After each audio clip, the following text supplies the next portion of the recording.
It's a cruel act to eat meat, to kill something, to eat it when there's no need for it. The world tells me that there is no truth. The truth is up to the beholder. There's no black, there is no white, everything is gray, depending on how you see it. But I don't believe that.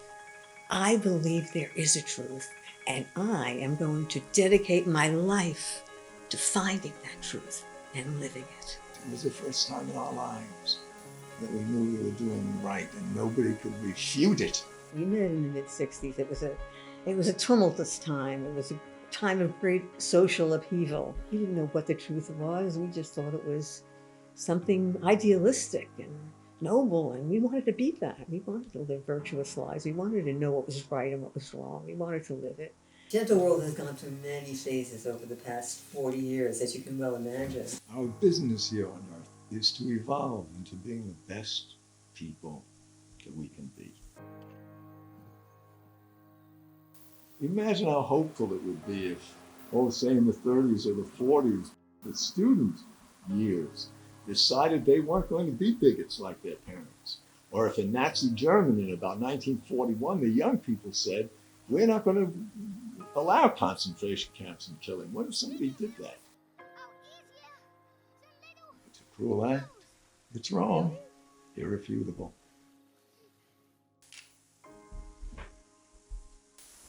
Just as a little bit of context, could you tell me a little bit about your experiences of the 60s?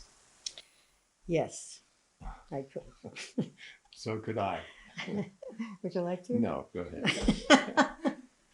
The 60s is when we met. We met in the mid-'60s. It was a tumultuous time. It was a time of great social upheaval, and it was like the 50s were very, very straight and narrow, and black and white movies, and Doris Day and Rock Hudson and Live Happily Ever After, that whole facade. And the 60s broke right through that and said, no, we have to get deeper than that. What is really going on here? And the whole generation rose up and said, I don't want to live with your bigotry and your lies and your shallowness and your rules, because they don't make sense to me. I want to find another way. And that was the time. Everybody wanted their rights. Black people were rising against the white people. Women were rising against men. Young people were rising against the older generation. They were all saying, no, we want to change. We want a new way. We can't go on like this. And that's when we met. We met in the height of that. And we were a little older than the hippies then, but we had both been searching separately. And when we met, we felt that we found a comrade in the search for the first time in our lives. We said, wow. He said, the world tells me that there is no truth. The truth is up to the beholder. There's no black, there is no white, everything is gray, depending on how you see it. But I don't believe that.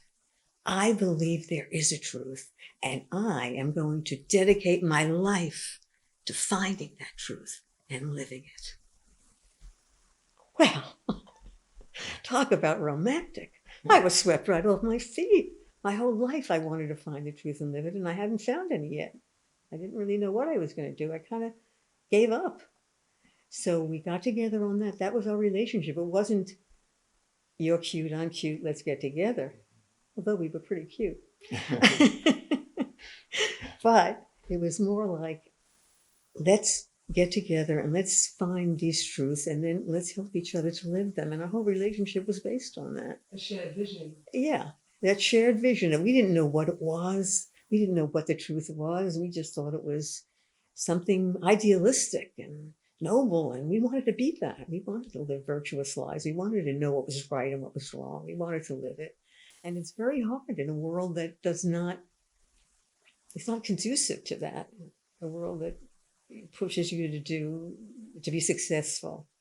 Our business here on earth is to evolve into being the best people that we can be. Yeah. What other reason can there be for living? Except to be the best you can be, whatever it is. If you're an artist, what other reason for living except being the best artist you can be? If you're a painter, a house painter, even being the best house painter you can be. Whatever it is, that's our mission. You talk about wanting a pursuit of the truth and to live a truthful life. Where did that actually lead you then, that search for the truth? The first place it led is I went around to everybody I had ever lied to, which was a handful of people, maybe 2 handfuls. And I told them what I had lied to them about. And it was interesting. I got every reaction you can imagine, from they didn't care to they never spoke to me again, and everything in between. And where I had cheated people, I went back, I gave them their due. But the first main thing was we went to a movie, some kind of expose movie called Mondo Cane, A Dog's World. And one of the scenes depicted how in a third world country, they get meat. They had 5 guys in fishing boots up to their thighs, fishing boots, hitting a bull over the head with sledgehammers. And he was a big bull, and he didn't just drop down from one blow. They kept hitting as hard as a man could hit. And Son and I walked out of the theater and said, whoa, is that how they get meat? And I wasn't a kid, I was about 29 at the time. Well, we said, well, we're looking for truth. We can't do that anymore. What are we going to eat? Says I. And visions of spaghetti and rice ran in my mind. As it turned out, we ate a lot of peanuts and raisins and canned corn and we didn't mind it a bit.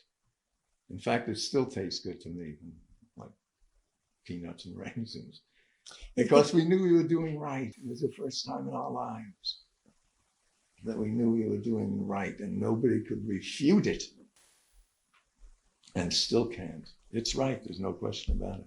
It's a cruel act to eat meat, to kill something, to eat it, and when there's no need for it. That's a cruel act, and if it's a cruel act, it's wrong, irrefutable. When I saw that man hitting that bull over the head, I will never forget it, and the bull did not die in one hit. He screamed, and they kept hitting him, and each blow he screamed, and they kept hitting him over and over again until he died. Wow. It was the first time in my life that I understood that truth is felt on every level of your being. You don't need anyone to tell you. You don't need any gods or teachers or books or anything to tell you that that doesn't feel good. So because of that, because it was the first time we were living the truths that we had discovered,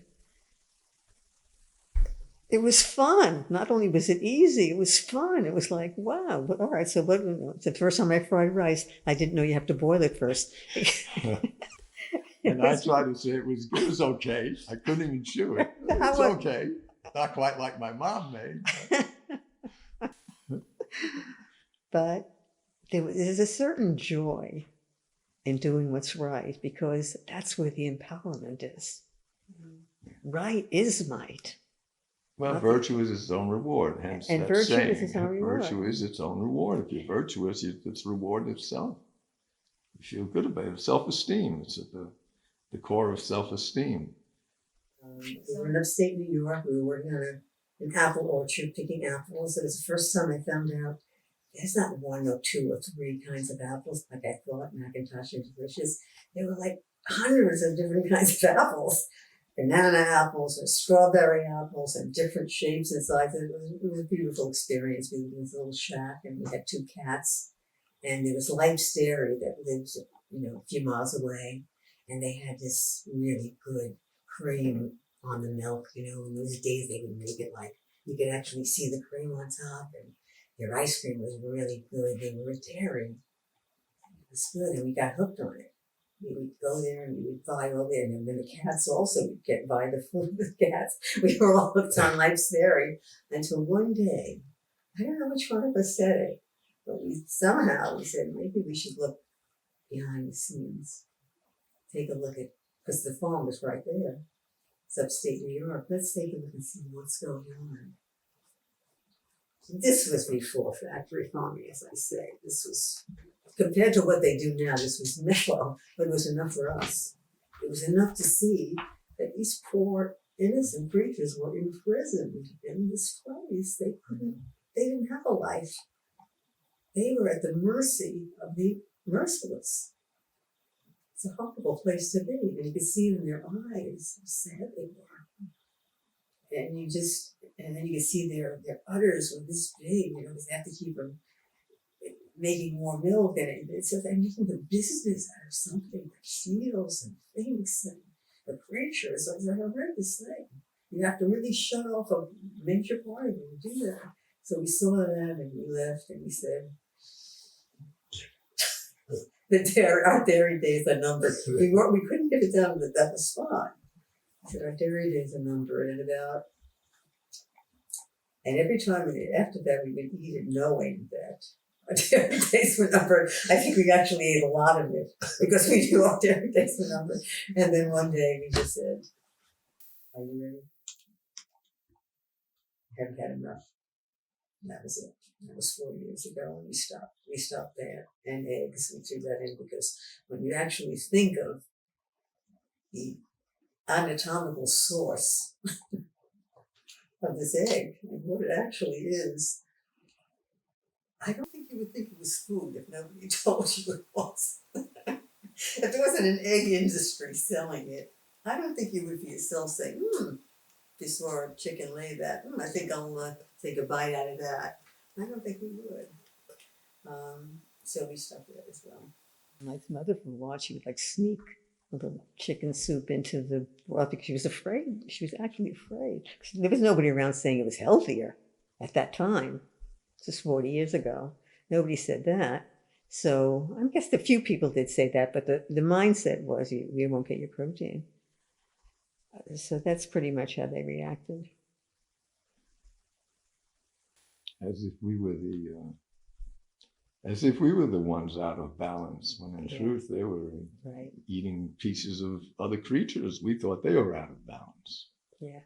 It impacted us in all ways. There were friends that we lost who didn't want to know us anymore, friends of many years. And then there were new friends that we never thought would be that close with us, that supported our move. Family, they were mainly concerned with our health. Back then, they didn't know. We knew it was healthier because we knew it was right. We knew if something was right, it can't cause you to keel over and die. That wouldn't seem fair. So we were never worried. I used to say, protein, schmotein. What is it? We're getting what we want because it's what we're meant to eat. And now, of course, it's proven to be much healthier way of eating. But nothing that is now was then. There were no health food stores. It's interesting when people are very young, as I guess I was to older people, they draw a line from their memory and they think things were always that way.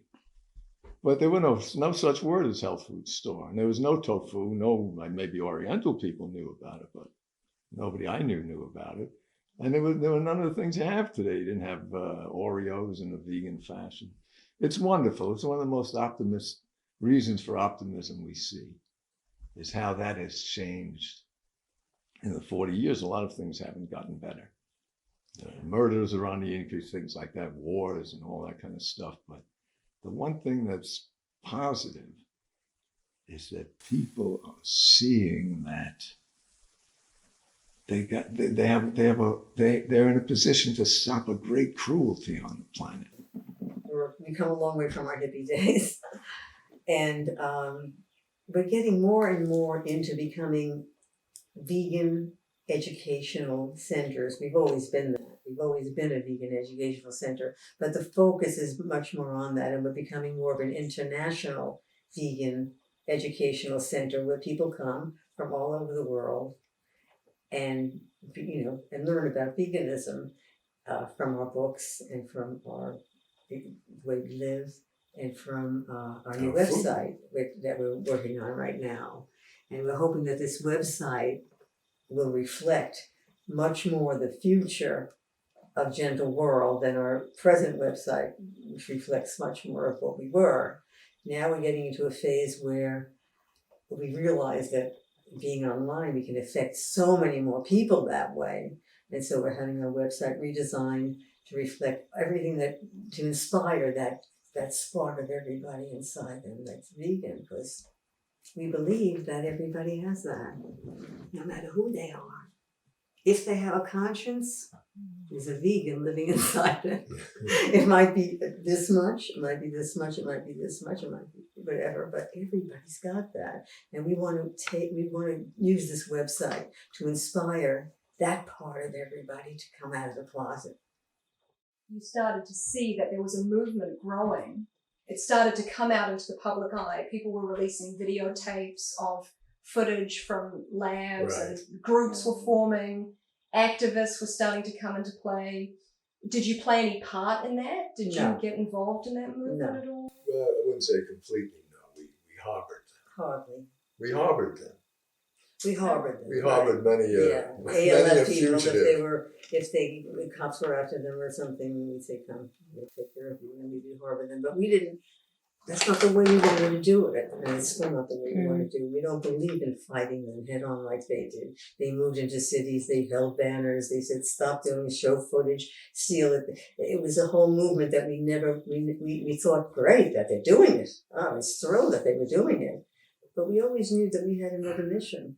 And that if we had gotten into that, that would have also been a distraction. That veganism was our first step, but we had many more steps to take. And still do, I might add. And still do. I think an important point to make is that vegan is the new vegetarian. The facts are out. Vegetarian is not enough. Because the meat, the dairy industry, the egg industry, the honey industry, the wool industry, the leather industry, the fur industry, those industries are using creatures without asking their permission in horrendous ways in order to use them, get what they have. And that has to be seen as a total. The vegan is somebody who just is willing to do the total. Now, I noticed that there are movements who are trying to distract from that by saying, well, if the cow is grass-fed, it's cool. If he's living out in your yard and you take good care of him and then you slash his throat and rip his body apart and cook it, that's not only good, that's wonderful. That's really primal, a wonderful thing. Or if you make organic meat, that's a good thing too. Or if you eat just chicken and fish, hey, you can pat yourself on the shoulder, you're a vegetarian. It's not enough anymore. These animals are crying out for our help. And we can't deny them any more than we could deny anybody. It's not enough. We have to say, vegan is the way. It's not humane slaughter. There's no grass-fed beef. There's no cage-free. It's not about that. It's about they do not belong to us. We don't know who they are. We have no idea what a chicken is. We have no idea what a pig is. We have no idea what a cow is. We have no idea what a sheep is. We don't have any idea what we are. To assume that these creatures who are mystery belong to us, to do as we please with them, is an arrogance that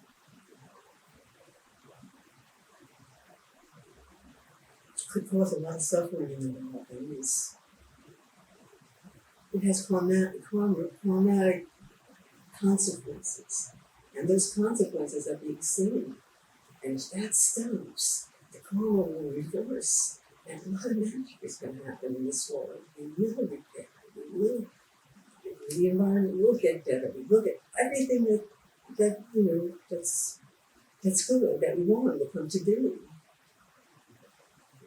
It's extremely important. When we look out into this sad, suffering world, there's not a lot of hope. We have a lot of threats, a lot more threats than we have hope. But one of the great hopes, one of the great things that keeps me optimistic is that evolution is actually happening. I mean, we both believe that evolution means toward love. Compassion is very much a part of love. So the vegan evolution, the evolution toward veganism is the evolution that humanity needs. Because if we don't become kind and compassionate and caring about other beings that live on this planet. We just are totally self-involved with what we want, when we want it. If we can't open our hearts to see the suffering of innocent creatures, I don't see a lot of hope. But if we can you imagine if we actually could? Let's say I was a fairy godmother and I could make a wand and make the whole world do any one thing, or be any one thing. I wouldn't make them Catholic. I wouldn't make them Italian. I wouldn't make them Jewish. I wouldn't make them Muslim. I wouldn't make them green or brown or orange or Chinese. Or I would make them vegan. Because if everybody became vegan, nobody would have to be afraid of each other anymore. We can't even imagine what that would be like to not be afraid. We've been afraid since humans have walked this planet. We've all been afraid. From the second we're born to the second we die, we're afraid. God, of each other. God, if everybody were a vegan, if everybody cared enough about a rabbit and a deer and a chicken and a fish to say, you know what? I don't think that I want to eat you or use you in any way. If everyone was sensitive enough to do that, then they certainly would be nicer to us, wouldn't they? Then we wouldn't have, and then their brain cells would change, and their cells of their bodies would change, and the way they think would change. And I mean, I know because it's 40 years, they become more sensitive and caring, and suddenly we wouldn't have to be afraid of each other. Then whatever differences we had, we could discuss without killing each other and torturing each other and wounding each other and feeding each other and the horrendous violence that's going on. Having said that, then, do you think that in a way, really, being vegan is a test of a person's humanity? Yes, I do. I think that it's nothing less than this next step to the evolution of humanity, and I think also that it's a necessary step. That without it, I don't see another hope. You can't be circumnavigated. As long as you know there's cruelty going on and don't do anything, imagine how hopeful it would be if, say in the 30s or the 40s, the young Southern kids, the student years, decided they weren't going to be bigots like their parents. Or if in Nazi Germany in about 1941, the young people said, we're not going to allow concentration camps and killing. What if somebody did that? That's the great hope here, is that there's a lot of young, particularly young, not only young, people who are seeing that they can actually take away a horror, like the concentration camps, except this time it's mainly with animals. Not only animals, it's the people who work. Can you imagine working in that field of endeavor?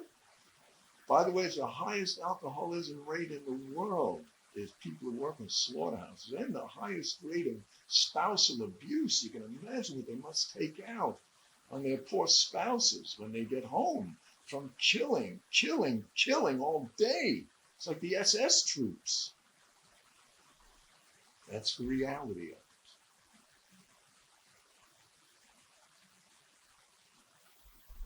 After becoming vegan? Our next step after becoming. Well, it took us a few years to become vegan. We didn't see that movie. You know, it was an evolutionary process. First, we stopped eating meat. And then we would talk to people about it, of course, whenever we love that. We talk to people about it, and they would say, well, maybe you're wearing leather shoes. Who are you to talk? And we'd say, well, you're doing both, blah, blah, blah. And we'd walk away, and then we'd say, they're right. We're wearing leather shoes. We had to get rid of our leather. We buried it, did a proper burial, got rid of some things that we really liked, but we didn't like it more than we liked the feeling of burying it. We liked that even better. And we stopped eating dairy, and then we visited a dairy, and we saw, and that was before factory farming. In some ways, this movement has taken the focus from it's a horrible thing to enslave animals and kill them and eat them to, well, factory farming is a horrible thing, but otherwise it's hunky-dory. No, we became vegan before it was factory. It's not hunky-dory to enslave and kill anybody. It's not. If they have 4 legs, 3 legs, 2 or 9, it really doesn't matter. yeah. Well, once we became a vegan, that's when Gentle World happened 6 months later. I mean, the very beginnings of it, because when you were a vegan in 1970, don't forget, we didn't even know there was a word vegan. We thought we made up the concept one step at a time, but we thought we were the only ones in the world who were doing that, not using anything that came from an animal. That was our thing. No wool, no silk, nothing that comes from cruelty. We didn't want to support them anymore. So when we did that, it was kind of lonesome. So when Birds came along and he said, "What are you doing?" And we said, "We're a vegan. Why?" And we told him why. And he said, "Oh, makes sense to me. I'll do it too." And then somebody else came along and said it, and somebody else came along. But we wanted to live together because there was no other support. Everybody else in the world was saying, "You can do stuff. You gotta eat it, and don't tell me that I don't want to hear it." You know, it was a very different world than the one now. There was no internet where you can punch it up and find out everything you want to know about it. It didn't exist. Well, as Son said, we got together with people who were like-minded in what we found to be the most high-minded thing we knew, to do something right. And we pooled our we wanted to buy a place to live so we could set up a life. And our total resources, I believe, were 5 people. I think we owed $11 collectively. That's when we realized we were going to have to go out and work for some money. Anyway, we thought we would buy a place together, and one person would set up over there in a little cabin, and somebody over there, and somebody over there. But when we did buy a place, very cheaply, of course, the reality was such that we could neither afford to build all those separate cabins. So we ended up living in tents in one main building. And before we knew, it was a time of community. It was a time of communes. It was the 60s and 70s. So there's a very different mindset about it. People knew to cooperate and to live tribally. It was very cool to live community. It was cool. In those days. Right, it was cool. Very cool. They made it uncool in the media. It's still cool. In fact, it's even more now, I would say. Cooler than cool is warm. It was just so much better financially, economically. We couldn't afford to live separately. We couldn't afford to rent separate places or to, pay separate bills or get separate cars. We just had to share. Sharing was necessary, and since we were the only vegans we knew in the world, we loved it. We began in upstate New York, which, by the way, is beautiful. Some of the most beautiful land I know of in the whole world. And when it got too cold there, and we didn't want to go through a winter, we realized that Florida was a warm place. I never wanted to go there before. It seemed to a young guy it was a very uncool place to go, like a retirement. But when I realized it was warm, we decided we would go. And that was the beginning, actually, of our realization that we didn't want to live without the sun. Another tenet of our beliefs. We don't want to live like 6 months or 5 months without the sun. There's actually a disease now, I forget what it's called, but the lack of sunshine. But we knew that a long time ago. We knew we were getting depressed when we were staying in winter.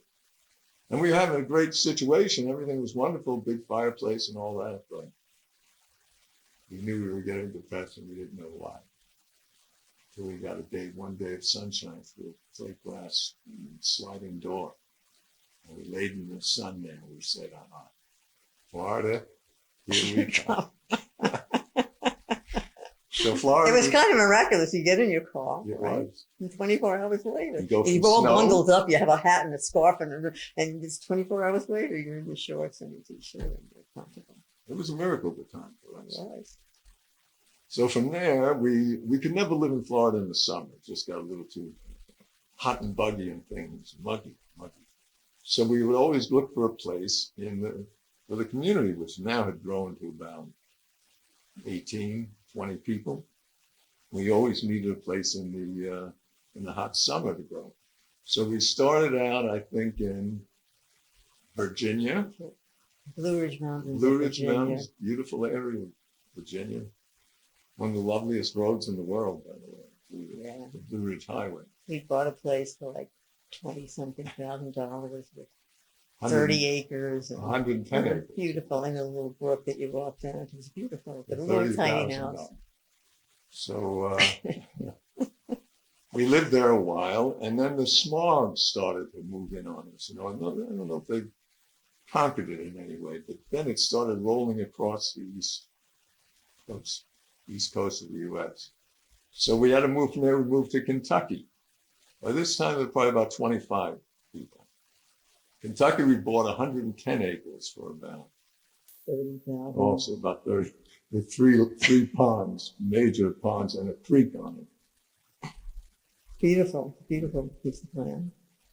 We always sought to set up our own world because we didn't want to fight the world. We all felt that the world as it was and the life that we had been offered wasn't what we wanted. And we found ourselves fighting it all the time. Especially when you become a vegan, you're always fighting the world. They're all telling you not to be a vegan. We didn't want to do that. We said, instead of fighting them, let's make our own world. And that's what the plan was. We made our own world, with our own, not that we didn't have any values, we just had different values. Not that we didn't have any rules, we had different rules. We wanted to make a world where everybody was a vegan. And that's what we did. A world where everybody was a vegan. That's our dream. Right. And the dream of the animals, I might add. Every single animal in the world dreams that someday every human, their public enemy number one, every single creature on this planet would say to you, if you asked them, who is public enemy number one to all the tigers and the lions and the ducks and the eagles and the people and the this and the that, and they would all say, mankind. That's embarrassing.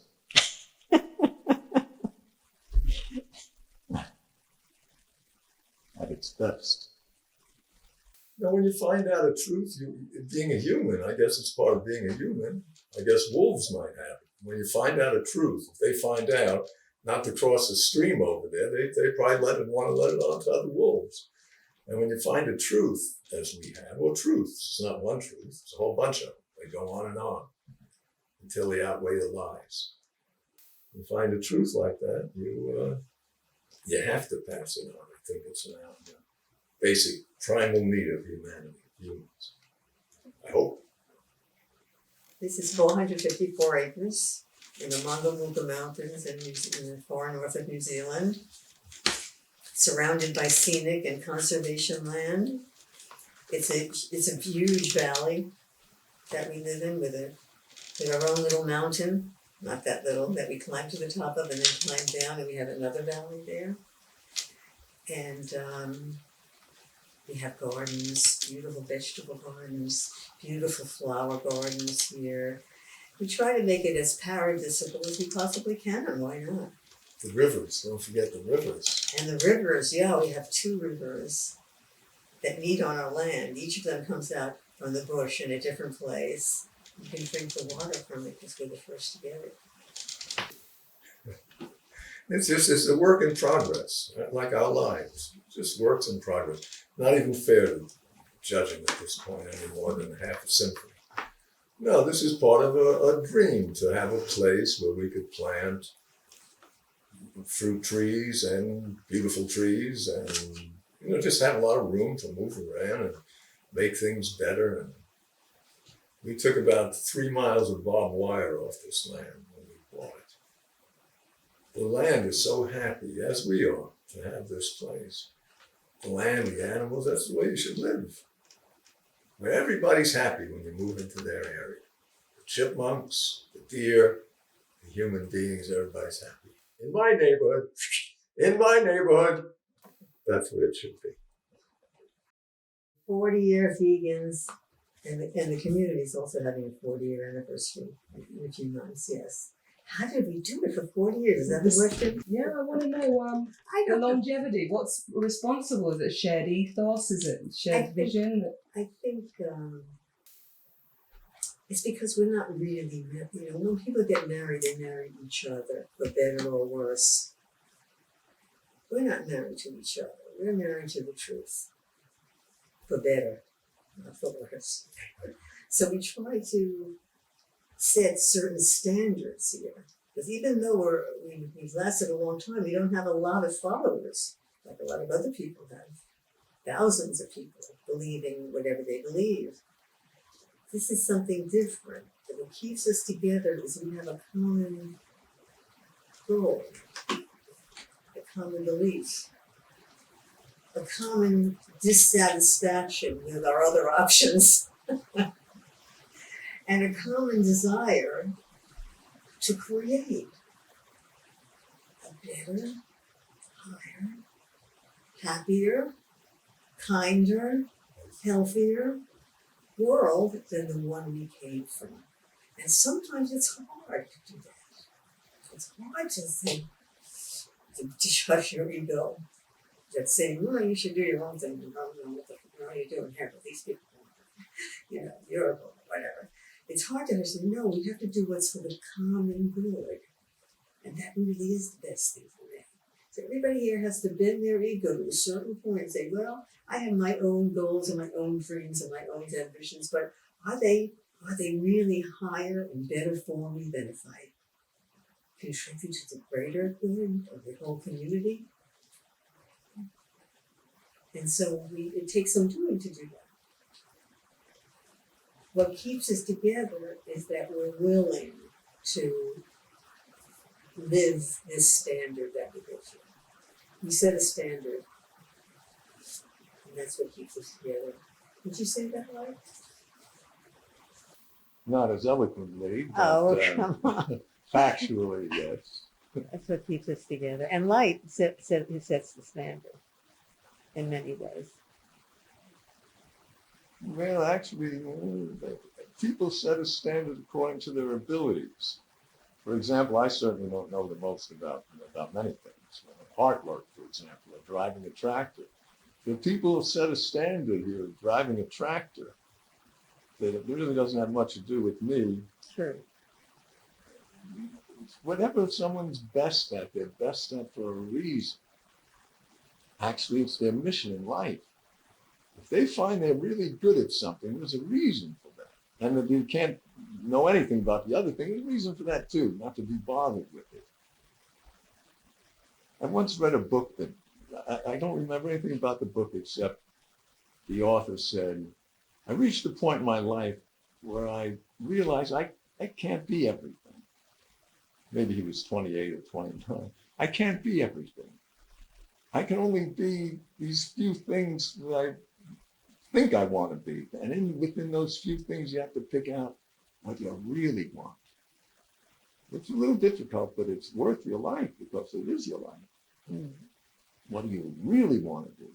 Not what anybody's telling you to do, not what you think you're supposed to do, by far, not what you think you're supposed to do.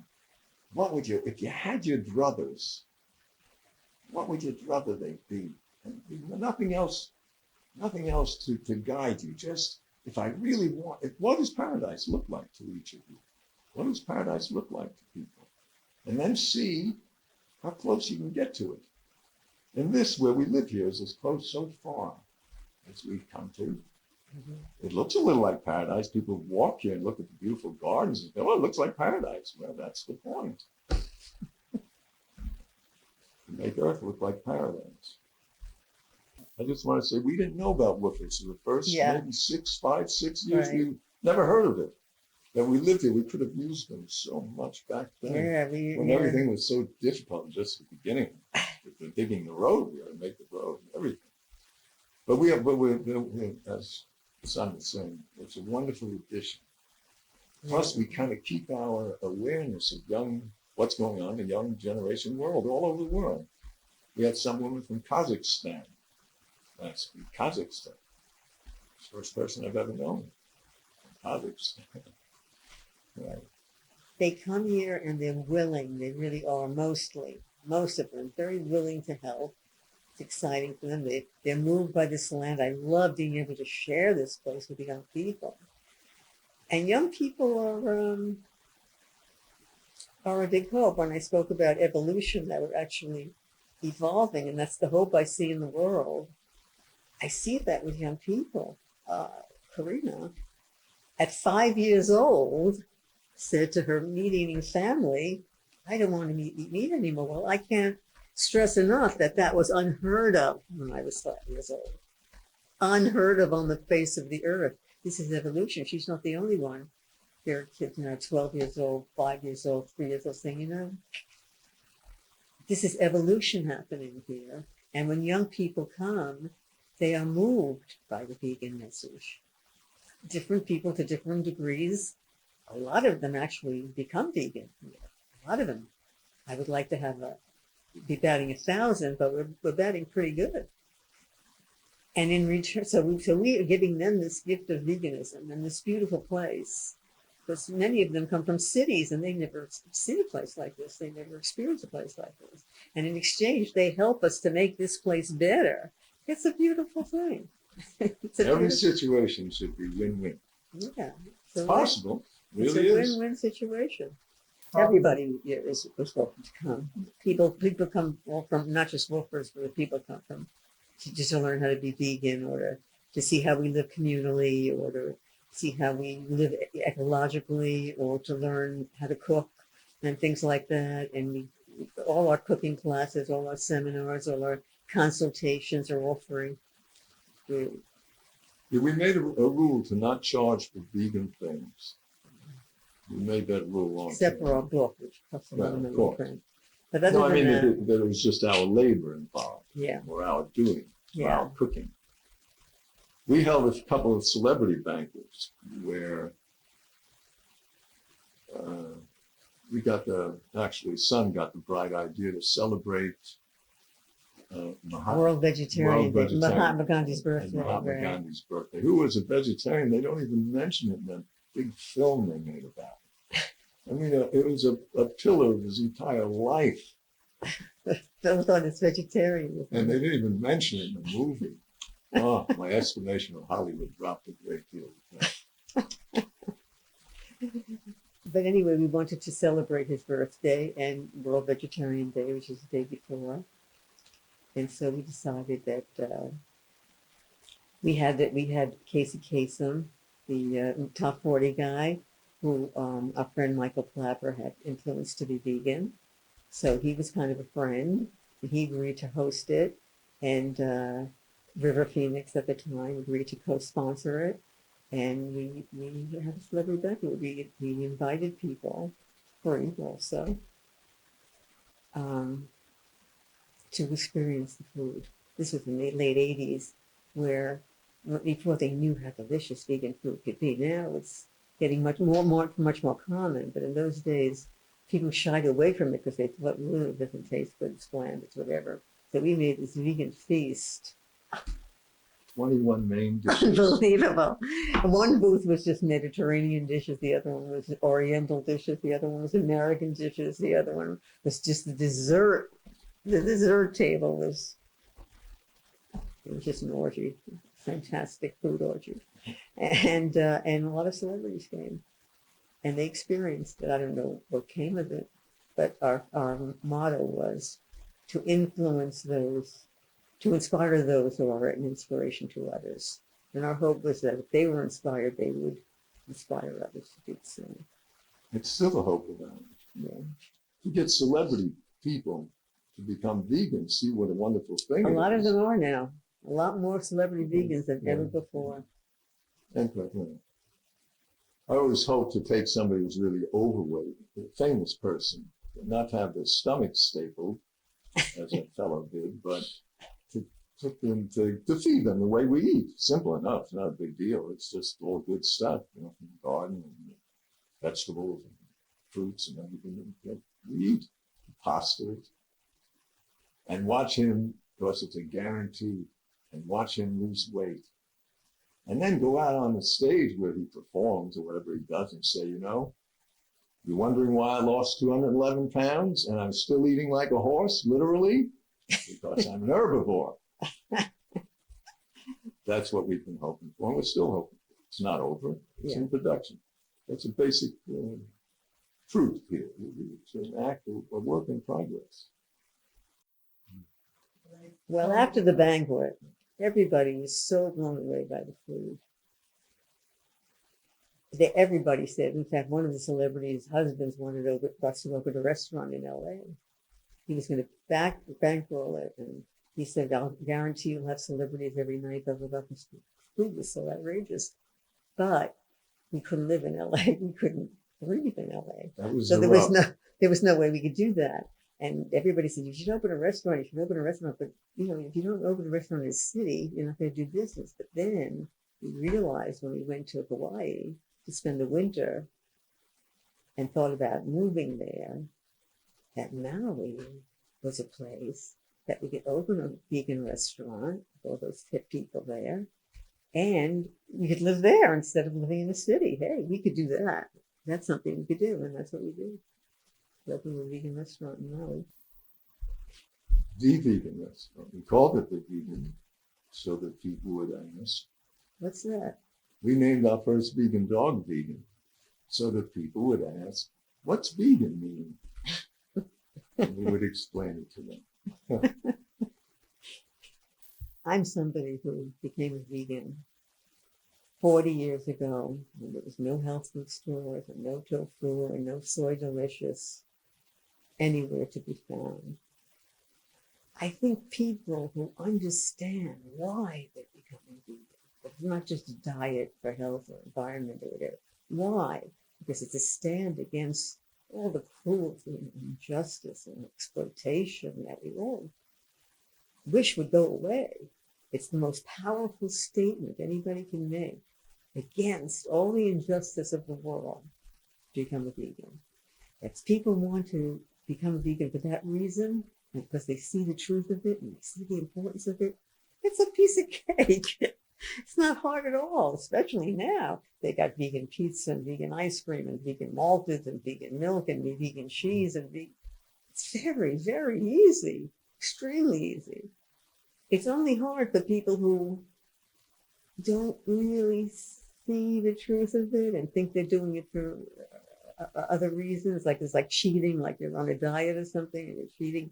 A lot of people think of vegan as a diet, somewhere in between vegetarian and raw food. Vegan is not a diet. Diet is just a part of it. Vegan is, I do know.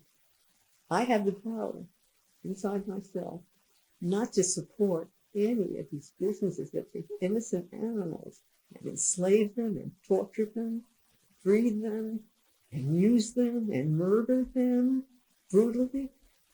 I don't have to do that. Look at that. I can't stop them.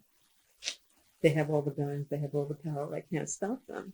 The government's on their side. I can't stop them, but I can stop me.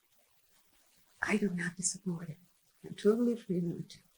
Every time a human being does that, the entire human race is lifted to another level of consciousness and is evolved. It's as if we had been talked into believing that we were lions and tigers from early infancy. We were taught that we were made to eat flesh, just like a wolf cub. And suckle other animals. And suckle other animals. This was talked into us. And the truth is not that. The anatomical truth is not that.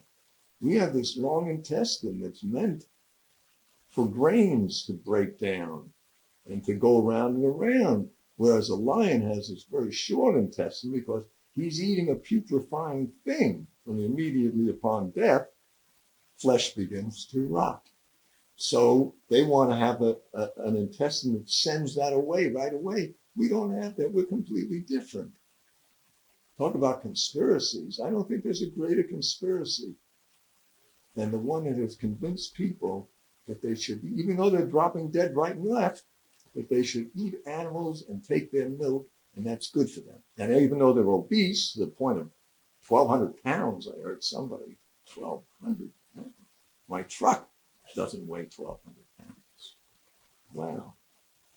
And it's all because they're thinking that it's okay and it's not okay. In any sense of the word, it's not okay. Do you think that, as well as obviously the physical changes that happen, that your being changes when you become a vegan? That there's a knock-on effect to that It's nothing less than Is there evolution. a change in our actual, in your heart, your soul, your a consciousness? change in our heart, soul, physical, Every and part. mental, how we think? Transformation. It's a total. Transformation, total transformation. And it doesn't stop. At 40-year vegan, I'm more transformed than I was when I was a 30-year vegan or a 20-year vegan. It keeps going. It's like evolution. It doesn't stop. You keep becoming more and more sensitive. So you get to a point, I mean, it really does change a person.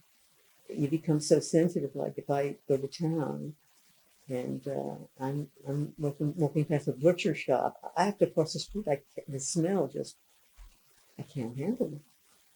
Now, there was a time when I first stopped eating meat, and I didn't smell that. You change. Everything about me has changed. The way I sense things, the way I see things.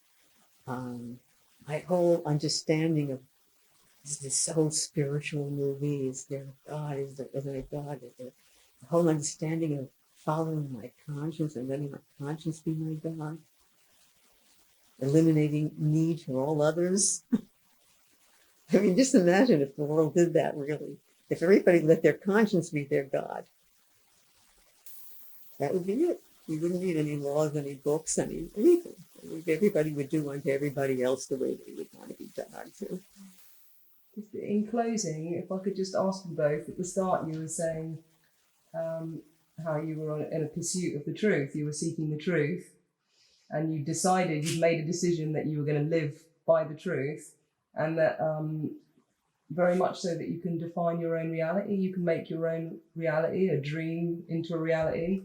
Would you say now that you are living that dream? No. Well,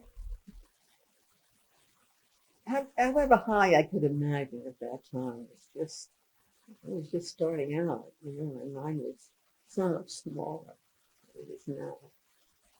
I was just a new vegan. I hadn't even tried it out yet.